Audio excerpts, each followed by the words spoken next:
This week, Darrelle Revis retired from the NFL, and today I'll be talking about why he is, without a doubt, the best cornerback to ever play the game. What's going on? I'm Matt O'Leary, back with another video, and today we'll talk a little New York Jets football and about Darrelle Revis. Before we get started, I just wanted to mention that you can follow me on social media at MattO'LearyNY for more content, and visit my website, MattO'LearyNY.com, where you can find a cultivation of all the articles, podcasts, and everything else that I do up on there. And we're also going to start selling t-shirts soon, so be on the lookout for that. Today we're talking about Darrelle Revis, and I know it didn't end well for him, especially the last couple of years with the Jets, but he is, without a doubt, the best cornerback to ever do it, especially for his probably 4-year run where he was unbelievable. 08, 9, 10, 11, those years he was untouchable. It was unbelievable the stuff Darrelle Revis would do and the things that it allowed Rex Ryan's defense to have.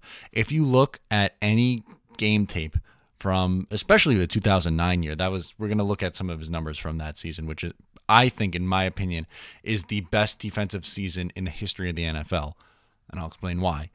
But if you could look at it, Revis would be matched up one-on-one with the receiver, and he got no help. None. Both safeties would be on the other side of the field.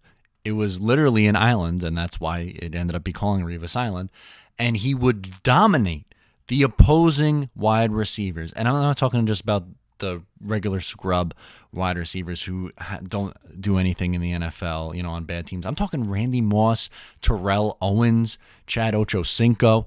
I'm going to run through and give you some impressive stats from Darrelle Revis' career. So 29 career interceptions and 3 interceptions in 10 career playoff games. He was extremely clutch, especially in 2009. He had a pick against the Cincinnati Bengals in the playoffs, and in 2009, again, he had another pick against the Chargers in the divisional round. And that was huge. He was a very clutch interceptor. And I remember the 9/11 game in 2011 when he had that big interception against Tony Romo to seal the win. And he always seemed to have a knack for getting interceptions at the perfect time. Even later in his career, in the second stint with the Jets, in 2015, he was able to pick off Tom Brady in the end zone. So, again, he was always really, really clutch and matched up against some of the best wide receivers of this generation and shut them down.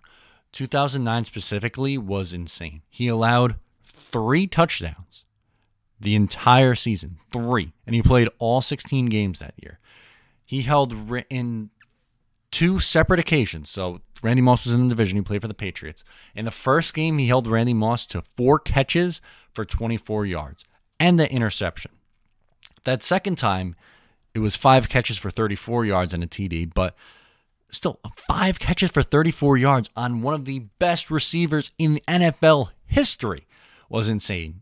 Steve Smith, 1 catch, 5 yards, had an interception while covering him. Terrell Owens, who was in the division playing for Buffalo, so a legend. He was much older at that time, but a Hall of Fame wide receiver, combined in 2 games for 6 catches for 44 yards. I'm not talking about 1 game. That's mediocre for 1. This is 2 games combined, 6 catches, 44 yards. Revis also had a pick covering him. In that season, Louis Murphy had the most receiving yards against him, and in that game, it was for just 58 yards against and no touchdowns allowed. 58 yards was the high. There was also a time where he allowed 57 to 10 again, and he got beat pretty badly on a go route, but still, those are insane numbers. He allowed a 32.3 passer rating against from opposing quarterbacks who threw his way. 32.3 passer rating.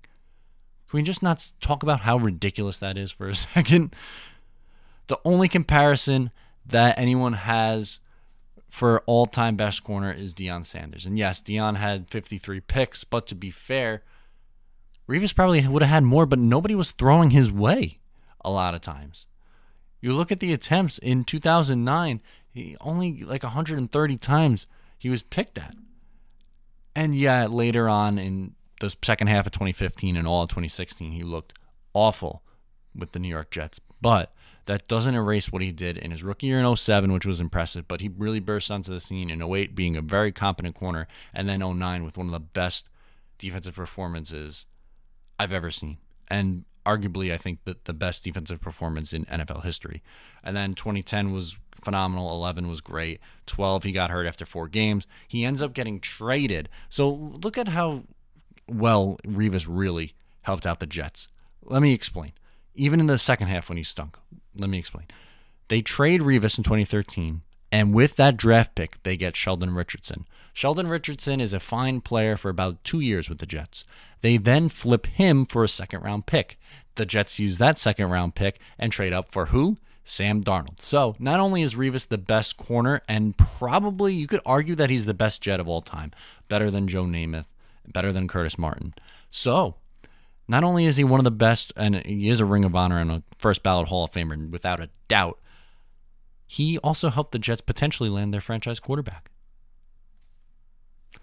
I rest my case. Darrelle Revis with the New York Jets was fantastic. He was and is the best Jet of all time. You might not have liked how he handled himself with the contracts. You might not have liked how he gave up in 2016 and how he ended 2015 so poorly. But Darrelle Revis, in his prime, there was nobody better. And I'll guarantee that. If you agree with me, comment below. If you disagree, who do you think is the best corner of all time? Comment that below. Once again, I'm Matt O'Leary. Follow me on social media at Matt O'Leary NY. Please like and subscribe. Take care, and I'll talk to you soon.